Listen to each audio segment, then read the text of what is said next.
It's the dead of night on the choppy waters of the south coast. I'm setting out to solve a political mystery. My journey, like so many before me, begins on a voyage to Britain. For decades, whether by sea or by air, millions have come to our shores, making us a nation of immigrants. But now anxiety about the next wave of arrivals has reached an all-time high. The question is why? The government is eager to be seen to be cracking down. Illegal immigrants are being told to go home. Hello, mate. We're immigration officers. What nationality are you? Slovakian. Politicians are competing to talk tough. Immigration is too high and I want it cut. We need to have a cap on migration, which we've put in place, and we need to make sure that people who do come here work hard and play by the rules. Do you want to go back home? No. Britain must control its borders. The capacity of our economy to absorb newcomers was greater than the capacity of some communities to adapt. The arrival of people from all over the world has changed the face of Britain forever. Poles came here to work because if they work even for the lowest wage, they have a decent life. Was it part of some secret plan for Britain? They've deliberately embarked upon a policy of mass migration into this country without asking the people for their consent, without even telling them it was going to happen. Or was it a huge miscalculation? Oh, the predictions were completely catastrophic. I mean, they were wrong by a factor of 10. There were more predictions of another invasion by Romanians and Bulgarians. So far, though, it's yet to materialise. Some say Britain has a history of unnecessary panics about immigration. The consequences of letting those panics get out of control is that it poisons the atmosphere in the UK and you get generalised prejudice directed against people from overseas. Immigrants have helped make Britain wealthy, so could a backlash damage the country? They have jobs, they work, they pay taxes, they're pretty good citizens. We shouldn't fear it, we should welcome it. We shouldn't fear it. In the past decade, people have come to these shores in vast, in unprecedented numbers. It is the greatest movement of people in our nation's history. So how is it that a subject that was once taboo is now on every politician's lips? Why is it that the doors to Britain were flung open? And what are the benefits, what the perils of now seeking to close them? What is the truth about immigration?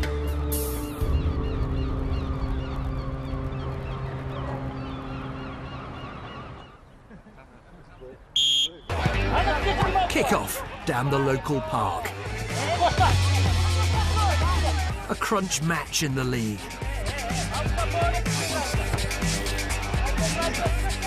What could be more British?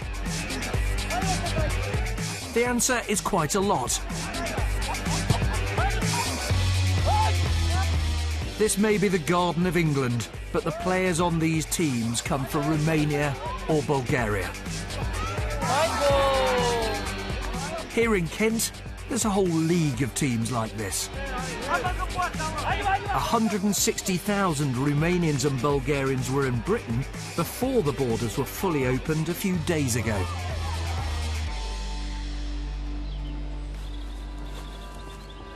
Many came to pick fruit at farms like this one near Faversham. 140 East Europeans work here. I like the job here, yeah. I like to be outside on the field.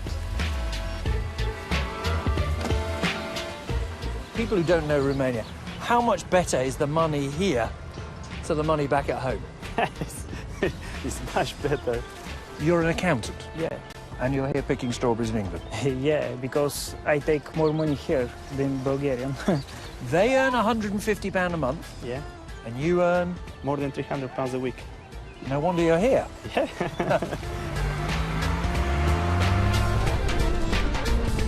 The farm is run by Alistair Brooks. He's hired his workers from abroad for years. Whenever he's tried advertising locally, he's been disappointed.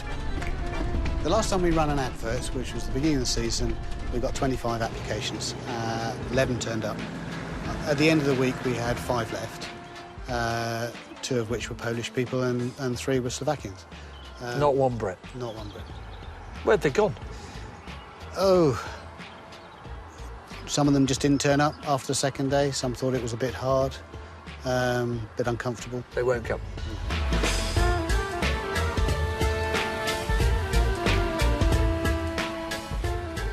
These Bulgarians and Romanians came here as part of a special agricultural scheme, and for only 6 months a year. Now they and all their fellow countrymen are free to get permanent, better paid jobs. Not, they insist, something you need to worry about. Do you think immigration is good for the economy? Yeah, it is. It is because it's a whole chain. We have lorries coming every day, 3 or 4 or 5 lorries with British drivers. Yeah, from there, they go in the supermarket. The supermarket, they have to display on the shelf. Who's displaying the berry on the shelf? It's the British people. Who's selling the berry? It's the British people. Who will buy? That, in a nutshell, is the classic case for what immigrants bring to Britain. Their hard work makes all of us richer. But it doesn't look quite that clear-cut if mass immigration suddenly comes to your town.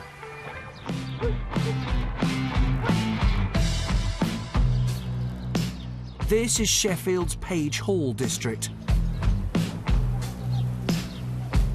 It's hit the headlines thanks to tensions caused by an influx of hundreds of Roma families from Slovakia.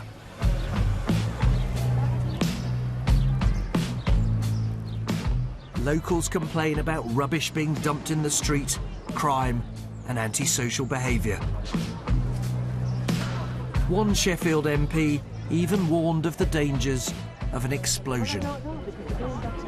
It's as if we've been overtaken, and it's all out of our control. When Asians moved in, we didn't have sofas dumped on streets, mattresses dumped on streets, rubbish dumped on street, televisions dumped on street. Some of the things what she's just highlighted about the rubbish, about people urinating in the streets, I don't think the Pakistani community did that. Yeah, they did come in large numbers about 30 years ago, but they were here to work. My father came here to work, and he did a lot of work. If you've got a lot of people here from Westminster, let's say immigration, it's good for the country. The economy gets wealthier, we all get richer. Show me the books, how many people there are, how much schools have cost, maternity especially, how much is it all costing and what's coming in. And if I'm wrong, I can assure you it will be a pleasure to eat my words. Part of the problem is a culture clash.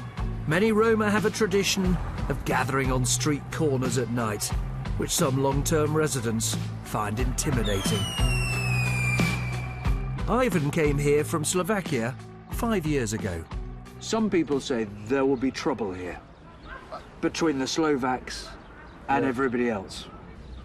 What is the problem in this area? There is a problem. Yeah, what is the problem? Some people not respecting English people, because it's not my country here. Me respect for you, for English people. For me asking for Slovak, please respecting for English people. But many Roma feel they've been unfairly demonised. They've come from one of the poorest communities in Europe, looking for a better life. Here you can get maybe a job. Job, tax credit. Tax credits? Tax credit, child benefits. Child benefit? Yeah, it's good. Housing benefit? Housing benefit. It's okay, people happy. Much more than in Slovakia? Yeah, it's good here. Although there are tensions, if you think all the locals oppose immigration, think again. This is a mixed area.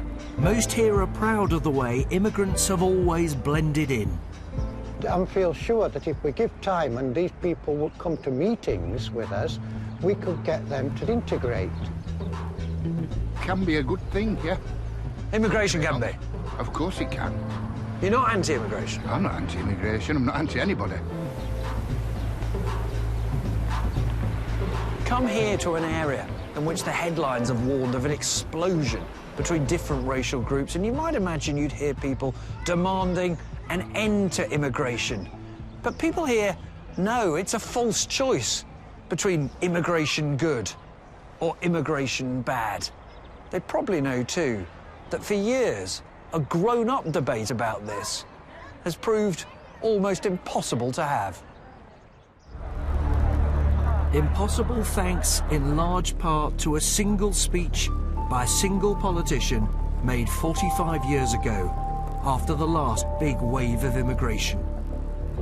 We must be mad, literally mad as a nation, to be permitting the annual inflow of some 50,000 dependents.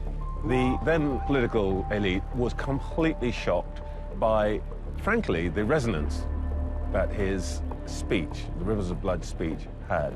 It is like watching a nation busily engaged in heaping up its own funeral pyre. And secondly, the most baleful part of what Powell did was to cast discussion about immigration purely in racial terms, and that's why I think it's been very difficult to get a proper discussion about immigration for, nearly half a century. For years, the fear of conflict, anger, and even violence held back debate. Those who spoke out found that a single phrase could ignite a political explosion. People are really rather afraid that this country might be rather swamped by people with a different culture. Just created ill feeling into people's minds. That's it. That's what she's done. She's created more violence.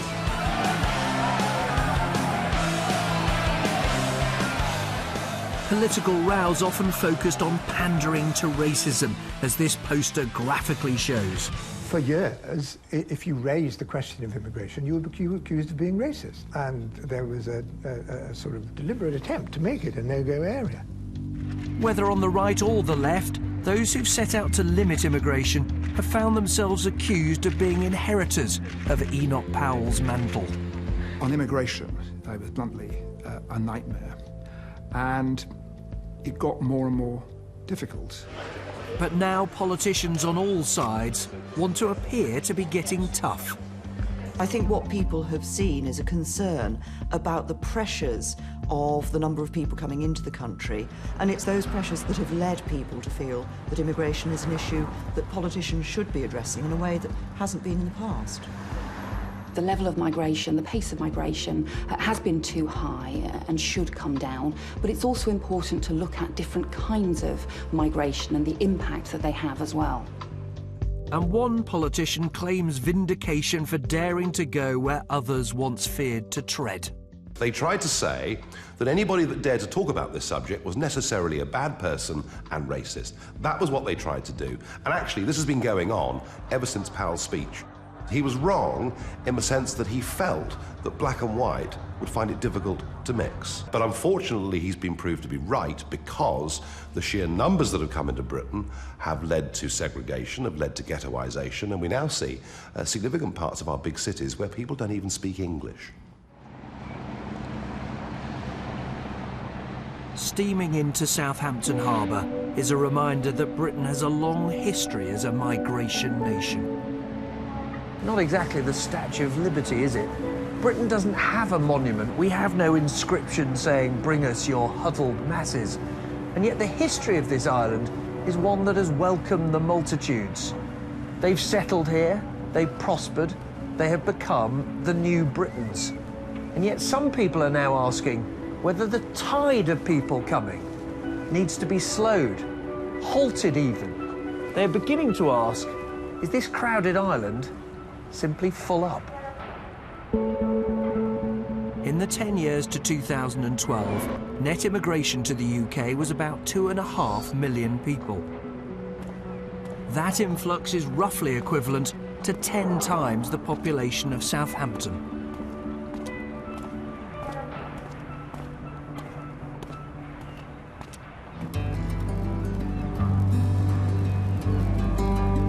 Like so many cities, Southampton's been transformed over the past decade.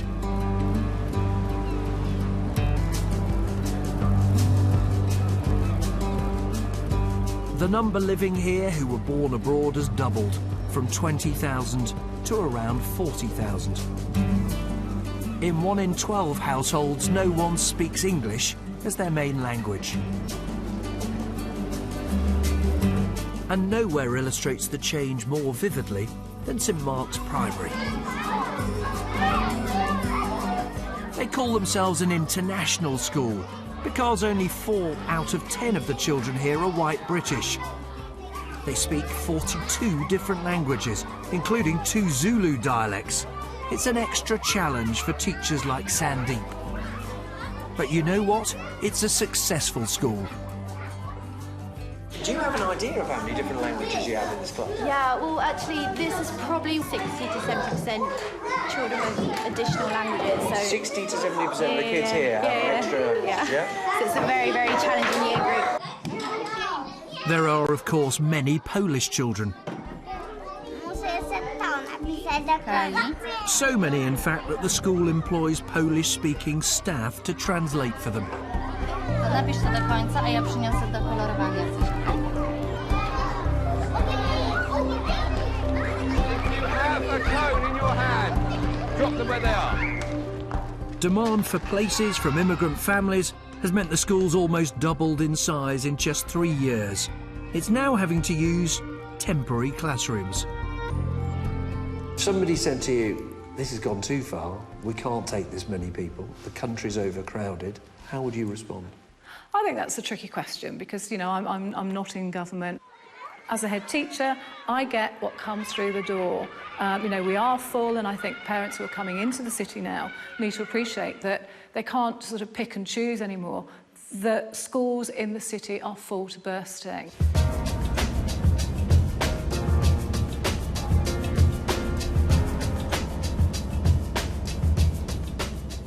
That's a warning the local Labour MP asked his own government to listen to, even though he says the city's absorbed immigrants for centuries. The Huguenot refugees came from France in the 16th century, and they lived in a part of the town which is still known as French Street.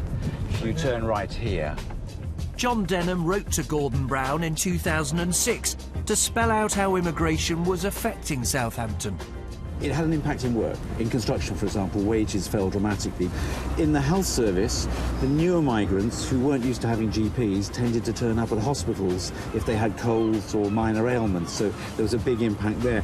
And in private housing in particular, that meant a lot of previously family housing being turned into rented housing, often for several adults at a time.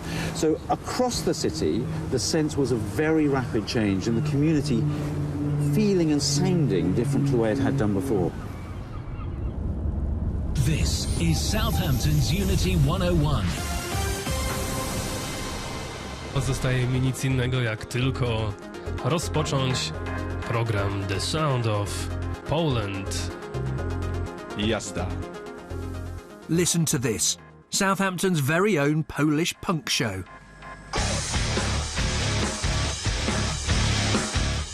There are now 8,000 potential listeners in the city, an increase of 30-fold in the last 10 years. One of the presenters, Przemysław Tris, came here in 2006. People often think Polish people, you know, they have an easy life. They come over and get a house or benefit. No, it's not for, you know, there are not many benefit takers among Poles, really. Poles came here to work because if they work even for their lowest wage, they have a decent life. Walking Southampton streets, it's clear it's not just Poles who flocked here. Waves of people have come from Afghanistan, Iraq, Somalia and elsewhere. The city's Muslim population has more than doubled. This city, this country, doesn't look or sound as it once did.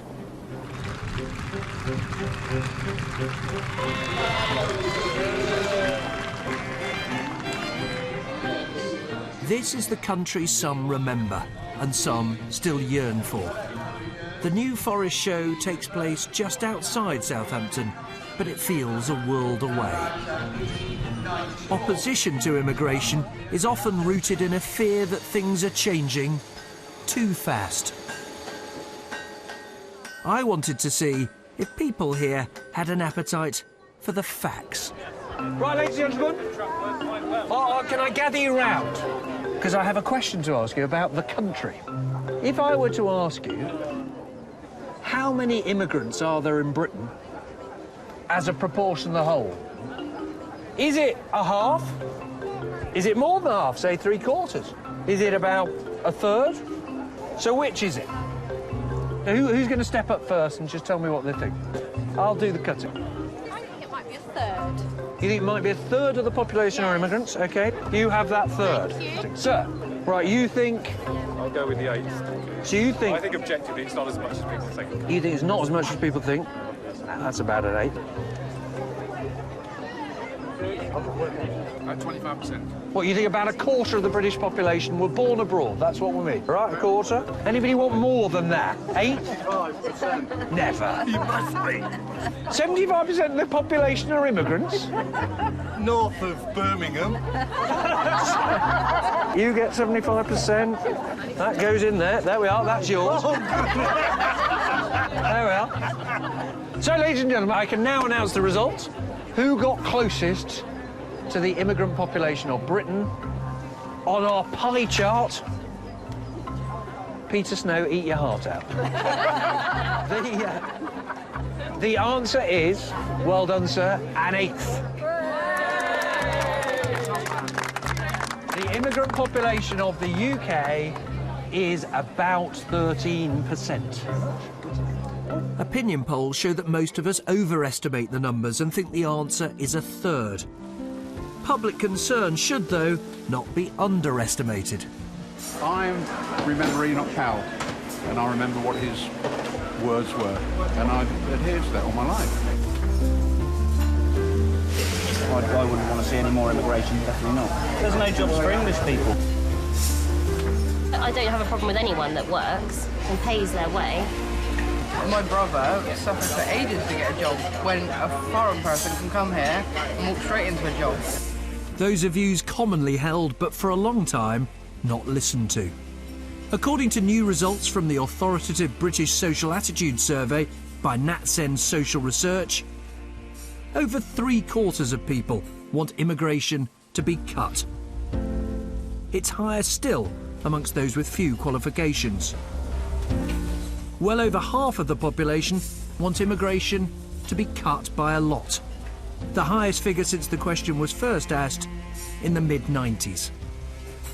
But the truth is, anybody who lives in Acacia Avenue has no clue whether there are 10 million, 1 million, or 1,000 immigrants. Today, of course, what's happened is there are more of them. We're meeting them as neighbours. We're meeting them as parents at our school, and their children are sitting next to our children. We're meeting them in the doctor's surgeries. And, of course, we're meeting them as competitors for jobs. It all adds up to an awful lot of change, and that's led to an awful lot of unease. What's at root of that public anxiety is a single decision taken here at Westminster with remarkably little public debate, taken in Downing Street without, it seems, much thought. And yet in 50 or 100 years' time, historians are likely to say it's amongst the most significant taken since the Second World War. So why did they take it? Well, it's a remarkable story, a mixture of good intentions, of wishful thinking, and an awful lot of miscalculation. Now your most dazzling accessory can be your smile. With new Colgate Optic White Dual Action Toothpaste. Its dual action formula shines and whitens over 2 shades more than a leading whitening toothpaste. So with new Colgate Optic White Dual Action, the only accessory you need to shine is your smile. Colgate Optic White Dual Action. Whiter teeth in 1 week. Try Optic White mouthwash. To whiten more, use the whole line from Colgate Optic White. The story begins with the smashing of the barriers which divided Europe. After the fall of the Berlin Wall in 1989, people from the East were free to move as never before. Britain's Tory government dreamed of them joining the EU too, perhaps weakening Brussels at the same time. One man was in the room for the crucial decisions over the next 20 years, top Mandarin Gus O'Donnell. I remember working with Sir John Major when he was saying we wanted a broader, not a deeper Europe. So we wanted to enlarge Europe, to bring in countries like Poland, the Central and Eastern European countries. And the truth is, there wasn't an enormous amount of discussion about, well, what does that mean for the flow of migrants to the UK? And when Labour took power, they were just as keen on welcoming the East. Tony Blair travelled to Poland to call for EU expansion to go faster and wider. Tony Blair took a clear view, didn't he? He did, driven by the politics of wanting to give a clear message to countries like Poland that actually we wanted them in. They're an important country, a close ally, and we wanted them playing a full part in Europe. And in 2004, Tony Blair got what he wanted. Britain didn't just welcome Poland and 7 other countries into the EU. The British government took another dramatic decision to welcome all their people to come here and work from the very day their countries joined, unlike the governments of Germany, France, Italy, indeed most of the EU. One reason, a massive miscalculation about how many people would come. One of those who did come was Przemysław. When he's not playing punk rock on his Polish radio show, he works as a glassblower, making precision instruments at Southampton University. When Britain opened its doors to Eastern Europeans, it was an opportunity that proved hard to resist. How much more do you earn as a glassblower here than you would in Poland? 6 times. 6 times more? Yeah. And the standard of living? I then never realized before I come here how difficult the life is in Poland. I just said, well, that's how it is, how it's supposed to be. But no, it doesn't have to be that way. And there were plenty of people thinking what Przemysław was thinking. Day and night, East European workers came by plane, boat and coachload, all eager to improve their standard of living. And as their numbers mounted, so too did the political temperature about letting in so many people so quickly. I raised this question repeatedly at Prime Minister's questions, and I was told that I was scaremongering. Most other countries of the European Union have already imposed controls. Why haven't the British government? It is precisely for that And reason. Tony Blair repeatedly said, we've had estimates of how many are going to come, and they were in the low thousands. That always seemed to me to be complete nonsense. The Home Office researchers concluded that there was likely to be net migration of about 13,000 people a year, looking forward over the following 10 years. How good were those predictions of the numbers that would come over? Oh, the predictions were completely catastrophic. I mean, they were wrong by a factor of 10. In other words, it wasn't 13,000, it was something like 130,000. A year? A year, yeah. So about 1 million over 10 years? Yes.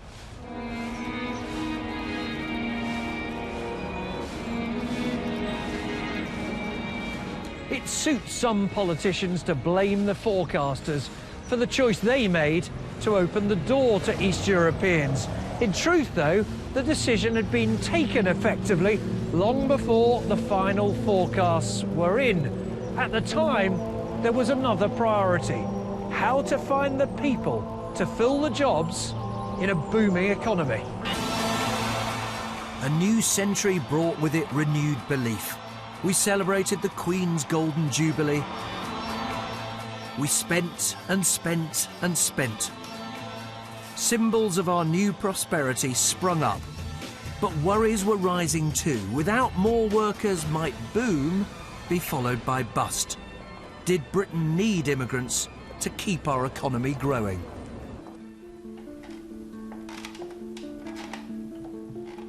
This is the man who gave Tony Blair the answer to that question. Jonathan Porters was an economist working at Number 10. In the year 2000, he and a team of civil servants wrote a report examining the impact of immigration. Published with little fanfare, it helped change the face of Britain. We found that immigrants, on the whole, made a positive contribution to the public finances. I mean, it certainly enabled growth to carry on at a faster clip than it otherwise would have. It also met the concerns from quite a lot of businesses that they were facing, in particular, skill shortages. So overall, the conclusion seemed pretty clear at that time. Was there not also something that business, the Treasury, the Bank of England were worried that inflation would take off when growth was high, and immigration was a way of keeping the lid on wages. I'm sure the Treasury viewed immigration as potentially helpful in dampening wage growth. And big business. And big business. And the Bank of England. And the Bank of England, yes. They welcome the report's conclusion at the Treasury. There is little evidence, it said, that native workers are harmed by migration. Any worries about negative impacts were trumped by the prospect of real economic benefits. With hindsight, we might have wanted to slow it down, but it also turned out to be true that Polish people had a lot of skills. They filled a gap. So nobody said there are 70 million people whose incomes are often a fifth of the average in the UK. Wonder if they might want to come here. Well, they certainly, that issue was put, but when they come, they will be doing jobs that UK people don't want to do, and they will be contributing and meeting our skills gaps. And actually, we're a relatively full employment economy, so it wasn't seen as a threat, it was seen as an opportunity. Immigration was supposed to benefit us all, and the better off certainly noticed. They noticed that cheaper Polish plumber or decorator. They enjoyed that nice new delicatessen down the road. But the worst off in society noticed something rather different. They thought that their job was at risk. They thought their wages were being undercut. They often thought that their identity was threatened too. A big choice had been made by the politicians, but they'd scarcely bothered to consult the public. Were people told? Was there a debate specifically about the decisions on Eastern Europe? Well, we never ceased to debate immigration in the House of Commons, by the way. In fact, the Conservatives used to grumble that we had too many immigration bills. Yes, we didn't spell out in words of one syllable what was happening, partly because of a fear of racism. The people of the country weren't asked about it or told about it, and I don't think that's the way in which politics in a democratic country should be conducted. Public should have been told? Yes. At the time, Labour ministers were afraid of what they called the immigration tinderbox. Labour now says that was a mistake.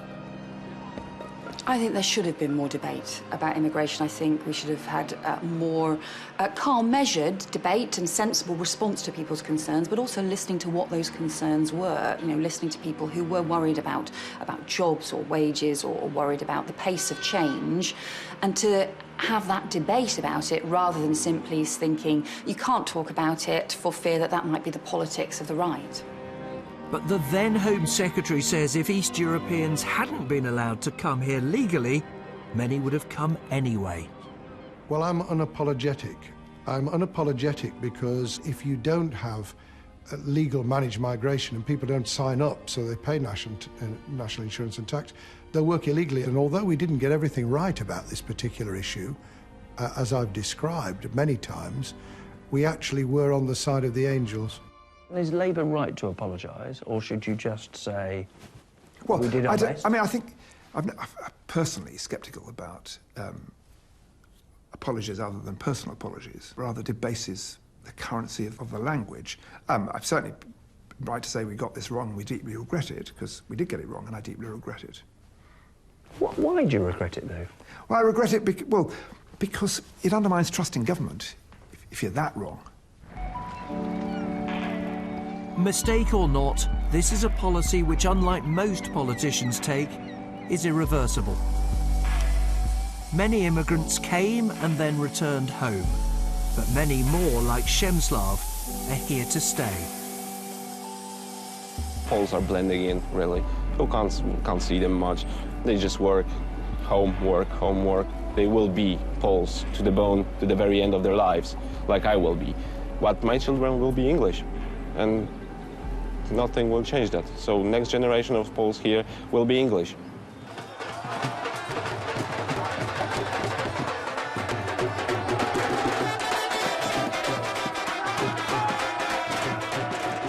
Southampton's Mellor Festival is proof of Britain's genius for absorbing immigrants.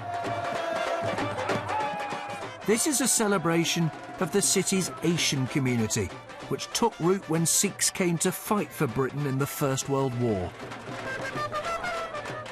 Today, those enjoying the music, often the children and grandchildren of immigrants, are first and foremost Brits.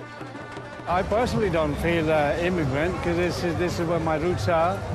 My children are here, my family's here, and I've been here a very, very long time. This festival is also a reminder of something else. Even in the last decade, mass immigration didn't only come from Eastern Europe. In fact, more than half came from outside the EU. But concern is high here too. The British Social Attitudes Survey shows that 60% of first and second generation immigrants want to see a cut in the numbers following them here.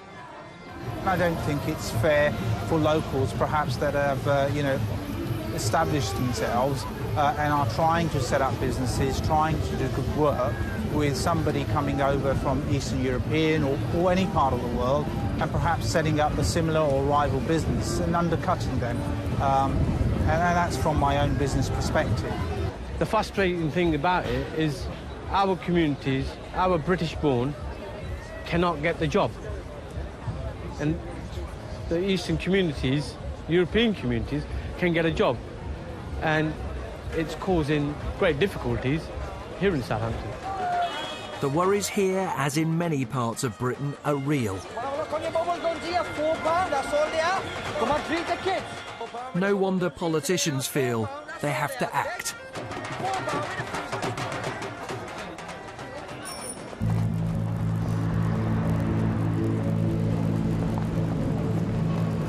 After the huge flows of people in recent years, after the mistakes and the miscalculations, a mere politician's promise was unlikely to convince voters that immigration was finally coming under control. So David Cameron came up with the idea of something more concrete, more tangible, more measurable, a target to cut net migration from hundreds of thousands a year to tens of thousands. That's a cut of well over a half. Easy to say, harder, as it turns out, to deliver.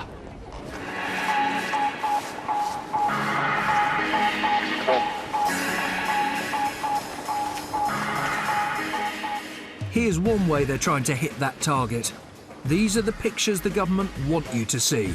A crackdown. A raid on rough sleepers in central London, carried out by immigration officers looking for those here illegally who can be sent home. Hello, mate. We're immigration officers. What nationality are you? Slovakia. Slovakian. What's your name? Jan. You've been in the UK long, Jan? No. If migrants have no income or prospect of work, they can't stay, wherever they come from. Until recently, scenes like this were unthinkable. Officers left the East Europeans alone. But not now.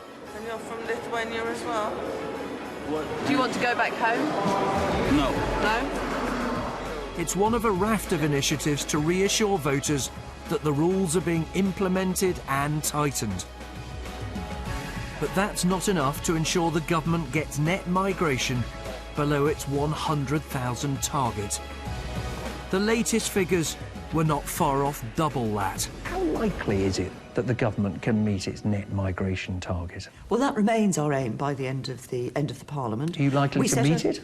Well, my job is to carry on looking at the issue, at every aspect of immigration, and make sure that we're making the changes that we need to do. In reality, aren't you saying to the country, if, maybe, perhaps, if we're lucky, we might just meet our target?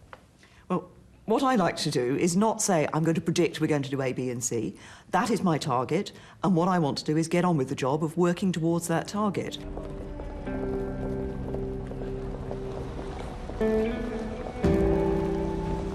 The government's target is, in truth, a pretty funny sort of target. It includes all sorts of things that ministers simply cannot control. First of all, people coming here from the EU. Anyone can come from any country. It is our legal right to live where we choose. Secondly, this target is actually for what's called net migration. That's the difference between two very big numbers. The number of people coming into the country and the number choosing to leave these shores. The bizarre thing is that if people stop choosing to leave Britain, the figure for net migration goes up, the government misses its target. And with so much beyond the government's control, it's hardly surprising it's proving difficult to hit. Even some members of the cabinet have got little faith in it. Setting an arbitrary cap is not helpful. It almost certainly won't achieve the below 100,000 level the Conservatives have set anyway, so let's be practical about it. The government's target is a bit of a nonsense then, isn't it? I wouldn't use the word nonsense, but the idea that it should come down to 100,000 is something the Liberal Democrats have never signed up to because we simply regard it as impractical. Here then, another truth about immigration that politicians have tended to keep to themselves. Their scope for decisive action is limited. So given that they can't control everything, ministers end up looking for things they can target. And they often come with a catch. Take students from overseas.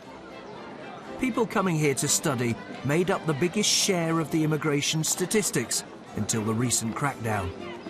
Fewer overseas students equals less immigration, equals success. Or does it? Not if you're a top university like Southampton.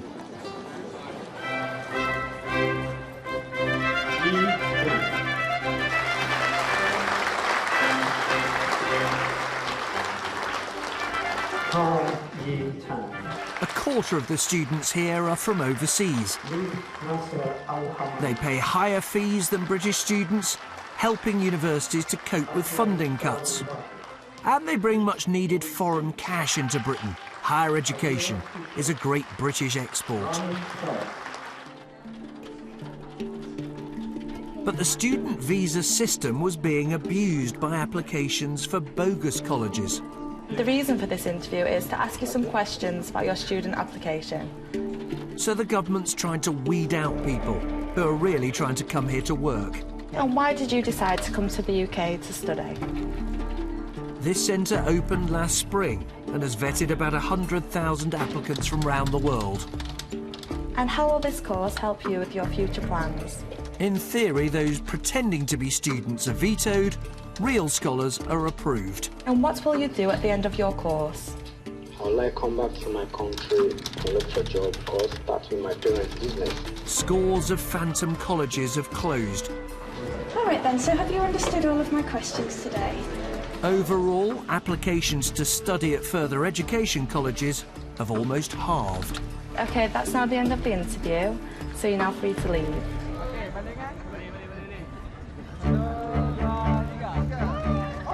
But leading universities are worried. They fear the visa crackdown has sent out a disastrous message that if you're a foreign student, Britain doesn't really want you. It's really quite damaging and could have long-term reputational effects for the UK higher education as a whole. So potential students are saying to you, we're not sure we're welcome. Absolutely. Now it's beginning to feel like the British don't even want students there, and we do not really understand why. That's not just a problem for them and universities, it's a problem for you and me. Foreign students don't just come here to study, they often stay and create wealth, or go home and are a link with growing economies. The government's immigration clampdown has led to applications plummeting from some of the world's economic powerhouses, like India. Thousands of Indians are not coming to Britain to study at university who would have been. They must be going to France or America. Is this not just bad for the British economy? What we have seen is that overall the number of overseas students has gone up. So why have the number of Indians dropped by almost three-quarters? Well, we have been saying, I've been saying, the Prime Minister has been saying, universities are saying that actually we do want to see the brightest and the best coming here and students coming here genuinely to study. But as so often with immigration, there are no simple answers. The downside of cracking down on the number of foreign students has pitted one minister against another. This is a type of immigration, and it's one of the largest categories of immigration as it happens, which is very, very good for the UK economy and indeed for universities in general. So the fact there was a big drop in the number of Indian students is bad for Britain and bad for the economy. Well, almost certainly so.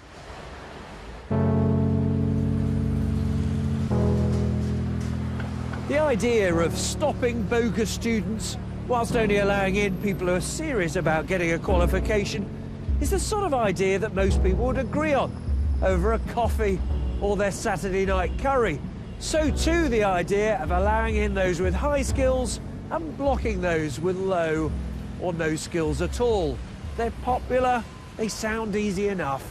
In truth, they're anything but. Which takes us back to that curry.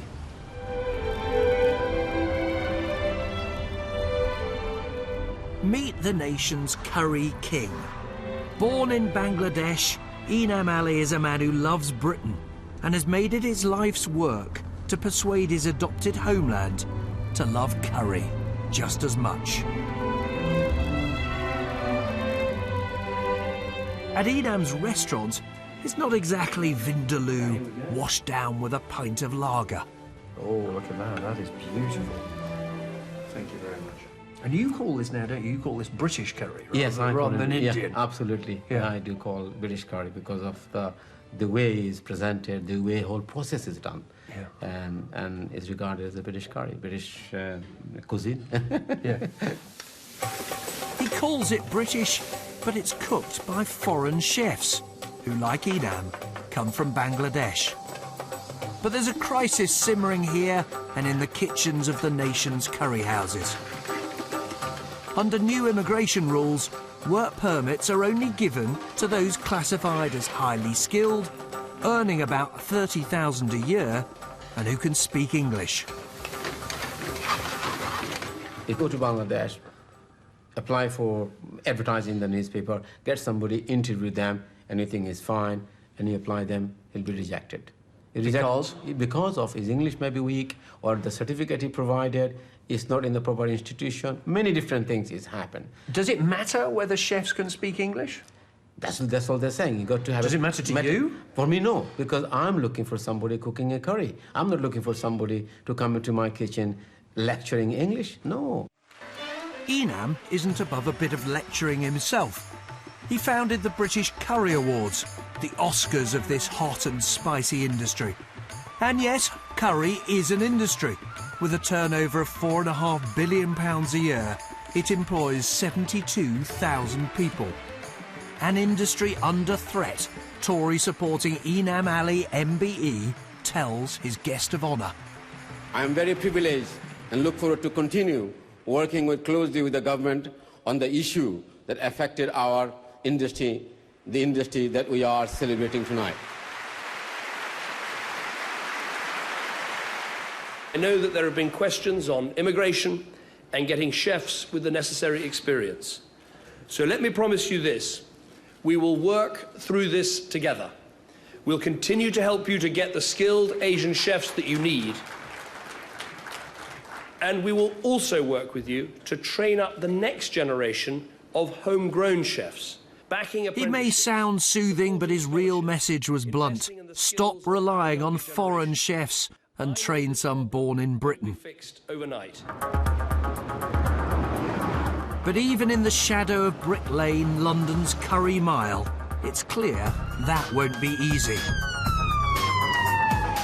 This is where thousands of Bangladeshis and other immigrants have settled, and where many struggle to find work.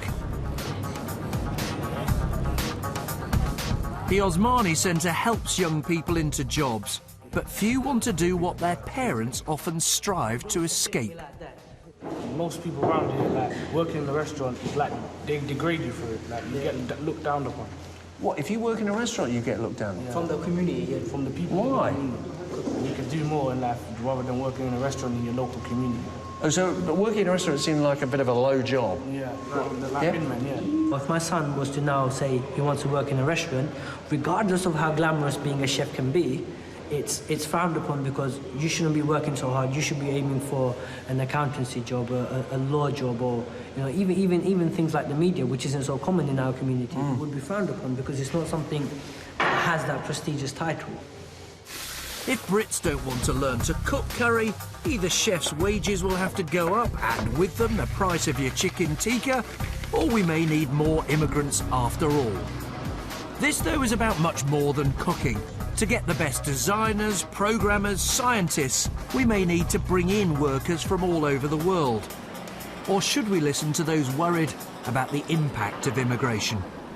We will be shooting ourselves in the foot if we actually restricted one of the main sources of growth, which is to allow migrants in who are innovative, who bring skills that we haven't otherwise got. I can imagine someone listening to this and saying, it's all right for you. That's my child who's not getting a job, or my child whose wages are depressed. It's all right for the establishment to tell me, open the borders. It's us that gets hurt. And I would say what I want for your child is for your child to have a very prosperous and good education and to come up in and grow up in a society that creates great opportunities for them. So we do need to be open. Yes, it will be more competitive, but that's the world we're in, and you know, you can't hide away from that. When it comes to debating immigration, economics has pretty much always trumped politics. The consensus here at Westminster has been, however anxious some people may get, immigration has made us all richer. The people who've come here have tended to work hard to pay their taxes, and you know what? To claim rather less in benefits than the rest of us. Yet that idea is now coming under attack. Not just in Westminster, but in the country as a whole. And as a result, there is a mighty struggle ensuing about which approach is right for Britain's future.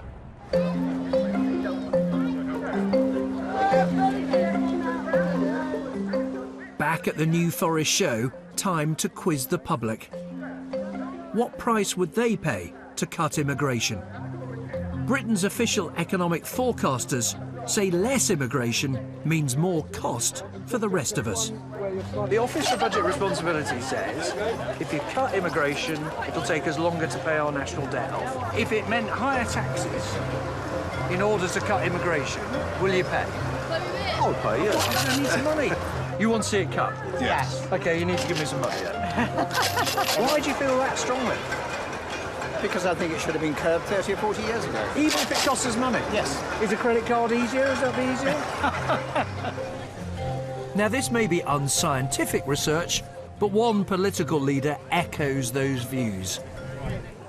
Are you, Nigel Farage, saying, I accept we could be poorer, but so be it? Yes, so be it. I don't want to live in a country whose population is heading towards 75 million people. There are some things in a society and in a community that actually matter more than just money. Quality of life, overcrowded Britain, lack of social housing, youth unemployment. These are very real issues. Almost certainly there would be an economic price to pay if immigration controls were applied in a very harsh way. Of course you need control. Of course you need to balance the social consequences. But we do need certain kinds of immigrants for the British economy. But many of the public simply don't accept that. According to the British Social Attitude Survey from research centre NatSen, almost half of us think immigration is bad for the economy, though that number's dropped a bit in recent years. Those who think it's good number 31%. But even half of them still want to see immigration cut. Some politicians at Westminster have clocked that, and they're changing tack. Both Labour and the Tories now argue immigration's good for some, but not for all. I think the problem in the past has been this general assumption that immigration was always good for the economy. I don't think people have looked at it sufficiently closely to be able to recognise the impact it has on members of the public. The real difference in our approach now is to say, look at the different impact and make sure that it is fair, because actually it hasn't been fair in the impact that it's had on different parts of the population. But the economists insist that our leaders should be brave enough to tell us the brutal truth. Even if it does hurt some, immigration is good for most of us.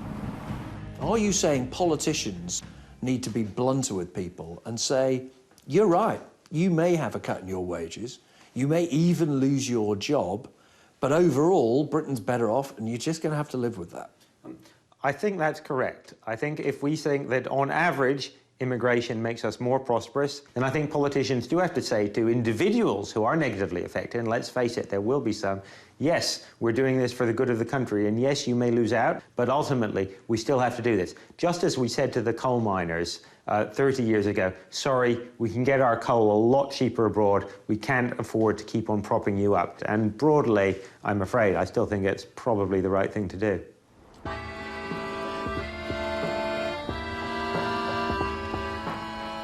No matter where you look, there are stark choices between hard-nosed economics and the politics of listening to the public's worries. The latest battlefield is over EU immigration. Remember those fruit pickers in Kent? The Bulgarians and Romanians who filled the fields are now free to take any job anywhere in Britain and to stay as long as they like. Their boss wants to be able to look elsewhere to replace them. In order to stay in business, I need a core workforce that's going to be dependable and turn up. And if you're not getting them from Bulgaria and Romania, where will you get them from? Well, historically, we have had them from Russia, Ukraine, Belarus, Moldova, sort of countries around the fringes of the European Union. But the government's got other ideas. It's scrapping the scheme that gives work permits to foreign agricultural workers. What's more, David Cameron says he wants to cap the numbers who can come here from within the EU. At the moment, that would be illegal. The government would have to persuade other countries to tear up one of the EU's founding principles. I think we need to look at the question of, when new countries come in, of what is right to say to them about when they can have access, full access, to that free movement concept. But if the rest of Europe says, forget it, isn't it the case that if there's no change in the rules of the EU, there's precious little you can do to control overall immigration numbers as the EU gets bigger? I've been talking about this for the 3.5 years I've been Home Secretary, and I'm pleased to say that other opposite numbers of mine in other countries across the European Union are now saying, you know what, there is an issue here and we need to do something about it. But any attempt to limit the number of immigrants coming from poorer countries could spell trouble for this business. I think what will happen in the UK, the very labour-intensive horticultural jobs would probably go abroad. So, simple. If you can't get new immigrants to work these fields, strawberries will be grown somewhere else. Yeah. Strawberries, curries, students all pose difficult choices for policymakers. As more Romanians and Bulgarians arrive here, the arguments over immigration will only hot up.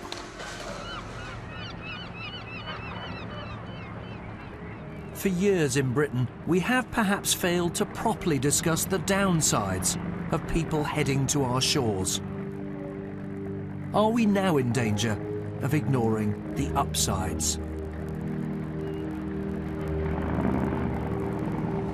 The truth about immigration is that it's a debate that's scarcely been had, an argument that has been feared, a series of choices made largely in private. Few would now defend the huge increase in numbers which has come in the last few years. Few, though, would admit that there are real limits on the controls that any government can have, or to concede that there are costs as well as benefits in trying to shut the door once again. Perhaps it is now time for that frank, honest and open discussion we've really never had.